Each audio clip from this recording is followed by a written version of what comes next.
Breaking news చూస్తున్నాం. తెలంగాణలో BRS పార్టీకి మరో షాక్ తగిలింది. పెద్దపల్లి ఎంపీ నేతకాని వెంకటేష్ కాంగ్రెస్ లో చేరారు. సీఎం రేవంత్ రెడ్డితో కలిసి కేసీ వేణుగోపాల్ ఇంటికి నేతకాని వెంకటేష్ వెళ్లారు.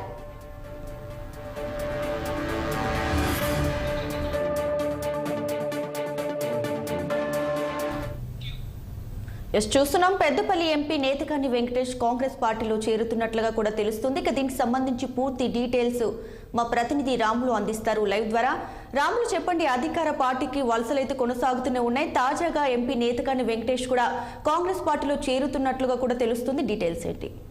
దీపిక, తెలంగాణ రాష్ట్రంలో బీఆర్ఎస్ పార్టీకి భారీ షాక్ తగిలిందని చెప్పి అనుకోవాలి. ప్రస్తుతం పెద్దపల్లి పార్లమెంటు నియోజకవర్గం నుంచి లోక్సభ సభ్యుడిగా కొనసాగుతున్న వెంకటేష్ నేతకాని కొద్దిసేపటి క్రితమే ఢిల్లీలో PCC chief CM Revanth Reddy సమక్షంలో పార్టీ ప్రధాన కార్యదర్శి కేసీ వేణుగోపాల్ను కలిశారు. కాంగ్రెస్ కూటి కూడా చేరాడు. అయితే ప్రస్తుతం వైపు లోక్సభ సమావేశాలు నడుస్తున్న నేపథ్యంలో ఇటీవలనే వాళ్ళు కృష్ణా నది బోర్డు యాజమాన్య ప్రాజెక్టుల అప్పగింత విషయంలో కేంద్ర జలశక్తి మంత్రిత్వ శాఖ మంత్రిని కలవటం, కార్యదర్శిని కలవటం దాంట్లో ఉన్నప్పటికీ కూడా ఈ పెద్దపల్లి ఎంపీ వెంకటేష్ మాత్రం ఇప్పుడు కొద్దిసేపటి క్రితం ఢిల్లీలో సీఎం రేవంత్ రెడ్డి సమక్షంలో పార్టీ ప్రధాన కార్యదర్శి, జాతీయ ప్రధాన కార్యదర్శి కేసీ వేణుగోపాల్ కలిసి కాంగ్రెస్ కూట్లో చేరారు.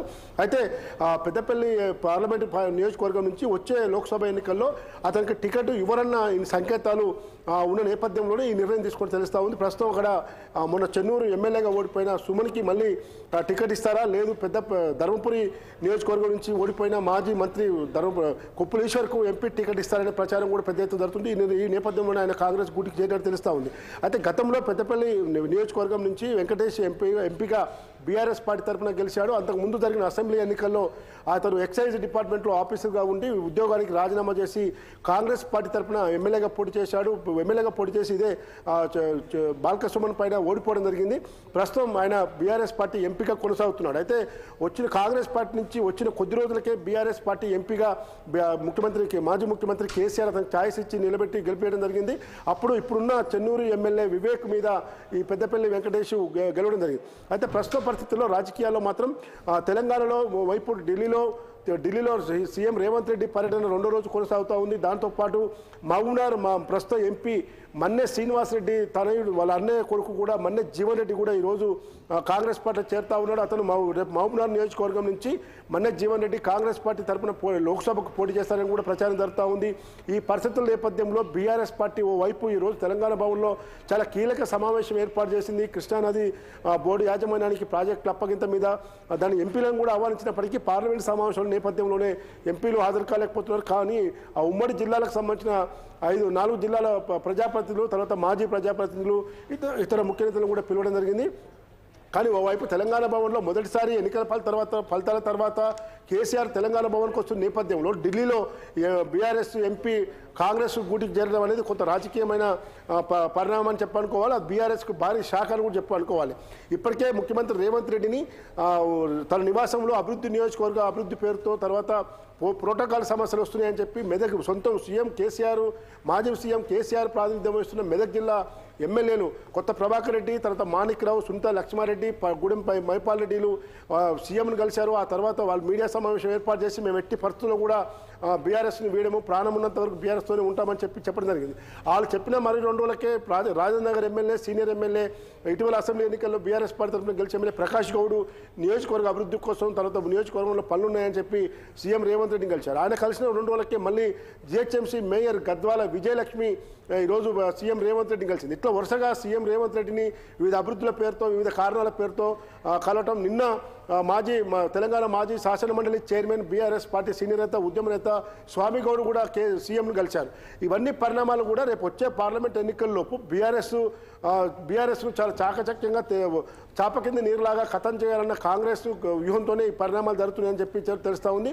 పార్లమెంట్ ఎన్నికల్లోపే దాదాపు 20 నుంచి 30 మంది ఎమ్మెల్యేలు మాకు టచ్లో ఉన్నారు, అధిష్టానం వద్దంటుంది కాబట్టి మేము తీసుకోవట్లేదని చెప్పి కోమరెడ్డి వెంకటరెడ్డి, షబ్బీర్ లాంటి నేతలు వ్యాఖ్యలు చేస్తూ ఉన్నారు. మొత్తం కూడా శాసనసభపక్షం లేకుండా చేస్తామని చెప్పి మరోవైపు కాంగ్రెస్ పార్టీ మంత్రులు చేస్తూ ఉన్నారు. ఈ పరిణామాల నేపథ్యంలోనే ఈరోజు పెద్దపల్లి పార్లమెంటు సభ్యుడు ఈరోజు ఢిల్లీలో ముఖ్యమంత్రి రేవంత్ రెడ్డి సమక్షంలో కేసీ వేణుగోపాల్ కలిసి కాంగ్రెస్ గూటికి చేరడం అనేది రాజకీయ పరిణామాల్లో పెద్ద పరిణామం అని చెప్పనుకోవాలి. భవిష్యత్తులో ప్రస్తుతం ప్రాతినిధ్యం వహిస్తున్న పెద్దపల్లి ఎంపీ చేవేల ఎంపీ రంజిత్ రెడ్డి కూడా కాంగ్రెస్లో చేరతారని చెప్పి ప్రచారం జరుగుతూ ఉంది. తర్వాత వరంగల్ సంబంధించిన దయాకర్ ఆయన కూడా చేరతారని తెలుస్తూ ఉంది. మహబూబాద్ సంబంధించిన మాలోత్ కవిత ఇట్లా కొంతమంది ఎంపీలు కూడా సిట్టింగ్ ఎంపీలు కూడా కాంగ్రెస్లో చేరతారనే ఊహాగానాలు మాత్రం వస్తూ ఉన్నాయి. అందుకు నిదర్శనం ఈరోజు పెద్దపల్లి ఎంపీ వెంకటేష్ నేతకాని ఈరోజు కాంగ్రెస్ పార్టీ గూటికి చేరడమే ఈ పరిణామం అని చెప్పి అనుకోవాలి దీపిక.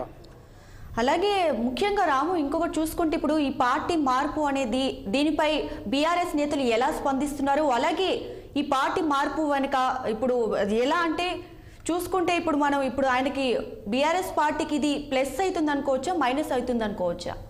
ఏదేమైనా రాష్ట్రంలో ప్రస్తుతం కాంగ్రెస్ పార్టీ అధికారంలో ఉంది, కేంద్రంలో బీజేపీ అధికారంలో ఉంది. కేంద్రంలో రేపు వచ్చే లోక్సభ ఎన్నికలు టార్గెట్గా కాంగ్రెస్, బీజేపీ, బీఆర్ఎస్కు ప్రధాన టార్గెట్గా వచ్చే లోక్సభ ఎన్నికలు ఉన్నాయి. ప్రస్తుతం బీఆర్ఎస్కు 9 లోక్సభ స్థానాలు ఉన్నాయి. ఎందుకంటే 2019లో జరిగిన పార్లమెంట్ ఎన్నికల సమయంలో బీఆర్ఎస్ పార్టీ అధికారంలో ఉంది రాష్ట్రంలో.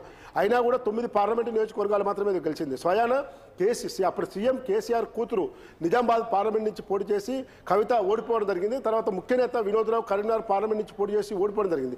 అప్పుడు బీజేపీ 4, కాంగ్రెస్ 3, ఎంఐఎం 1, మొత్తం 17 లోక్సభ స్థానాలు.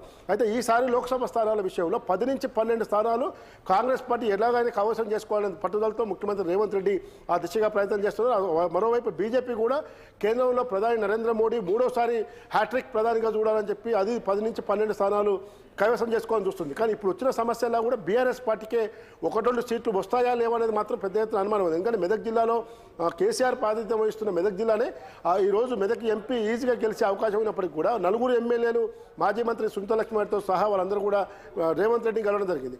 ఇట్లా చేవేల పార్లమెంట్ నియోజకవర్గం పరిధిలో కూడా బలంగా ఉన్నప్పటికీ కూడా అక్కడ కూడా కొన్ని పరిణామాలు చోటు చేసుకుంటున్నాయి. ఇట్లా ఈ విధంగా ప్రస్తుతం ఉన్న 9 పార్లమెంటు నియోజకవర్గాల పరిధిలో కూడా కాంగ్రెస్ పార్టీ వాళ్ళందరూ కూడా డిస్టర్బ్ చేసి కాంగ్రెస్ పార్టీ వైపుకు చేర్పించుకునేందుకు ప్రయత్నం చేస్తాం. దీనివల్ల బీఆర్ఎస్కు పెద్ద ఎత్తున మైనస్ అని చెప్పి అనుకోవాలి Deepika. Thanks for the updates Ramu.